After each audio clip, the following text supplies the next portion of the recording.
Do you realize that you were addicted to it and couldn't stop, or not really? You just thought it was Not until I actually had a girlfriend. I remember she knew I was like watching it, and she was like mad about it or something.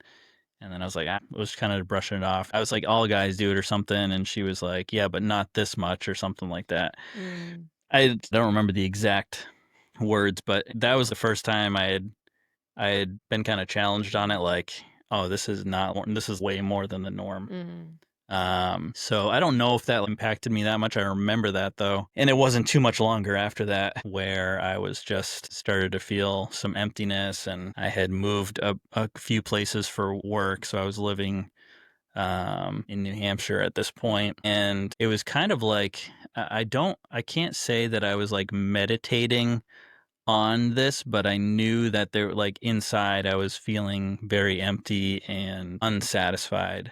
Right. So I was eventually invited to play drums at a church service at my home church. And this was, yeah, about when I was 26. I went up there and played drums, and I had just reached the point at that point where I must have been really just like broken, empty, vulnerable. You could kind of see God's hand working through my life, the thread of circumstances and events happening or whatever, and then was brought to this service that I went up to play drums at, and didn't think anything much of it. But there was a message preached that night that really like struck me, and it kind of just hit the spot where I was looking for that acceptance and value.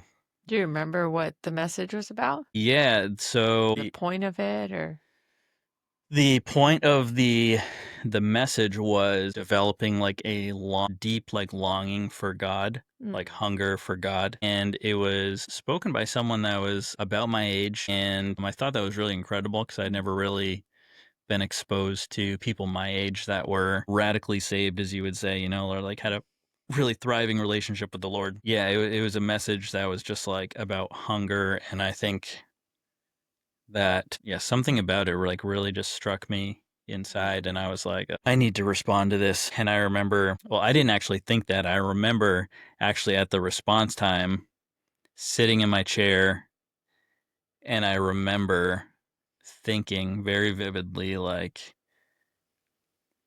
if I go up, this is it. I Mm. am changing my life. Mm. Like, and so I was making a life altering decision in that moment. I was sitting there, and I was like, if I get up right now and go to the front, this is it. And if I don't, then I'll just continue on the path. And for some reason, I got up out of my seat, and I went, and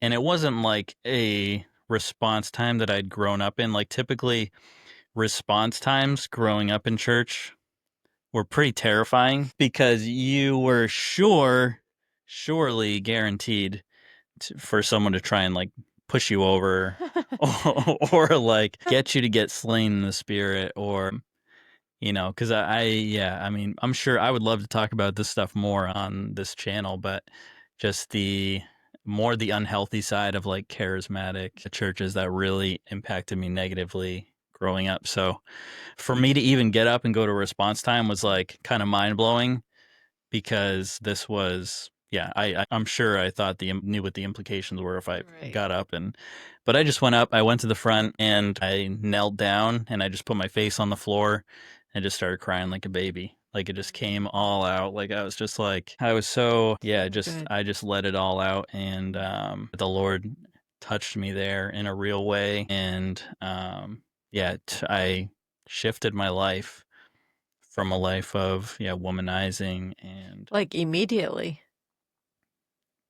womanizing, yes, yeah. So there's some other aspects to like sexual addiction that we'll, continue to talk about. But as far as like sleeping around being my singular focus was done, that it ended that night, and it was no longer my goal.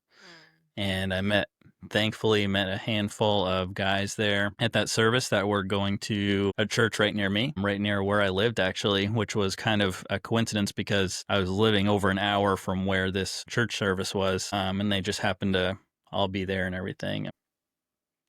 Yeah, I left there and I might have been seeing someone at the time, and it was just over. Like I just ended it immediately. I got a new place to live. I moved into a new spot, so it kind of felt like a fresh start. And I immediately stopped. I started hanging out with the guys from church right away, and it was a community that had a bunch of people my age, so it was Yeah. easy to go and just hang out multiple times a week, which kept me busy, and it just immediately like shifted the habits of my life. Yeah, so that was a pretty abrupt shift, and because of my lifestyle and, particular habit of just pursuing women and sleeping around, I kind of shut off like a lot of the friends I was hanging out with, and I had to do that because it would have been, the common sayings like put an alcoholic in a bar who's like recovering or whatever.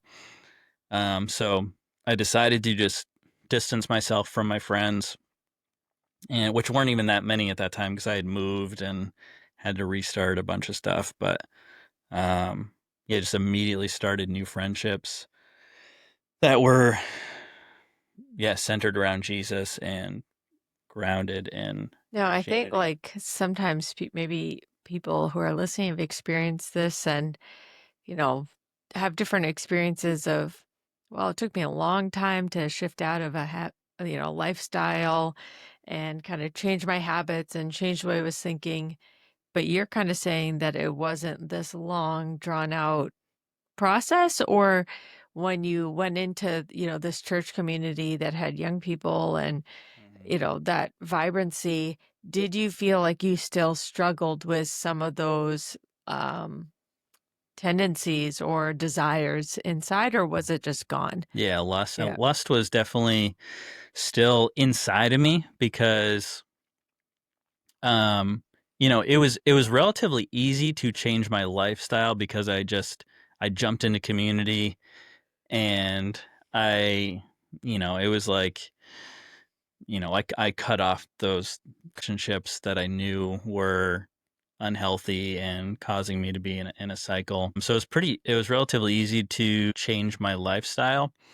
However, like there was stuff in my heart still that was like lustful. And I would say actually that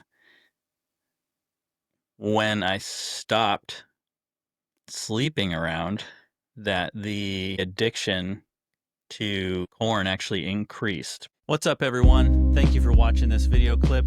If you liked it, check out more videos on our channel. Don't forget to subscribe, like this video, get alerts for when we post new stuff, and we hope you stick around. God bless you guys.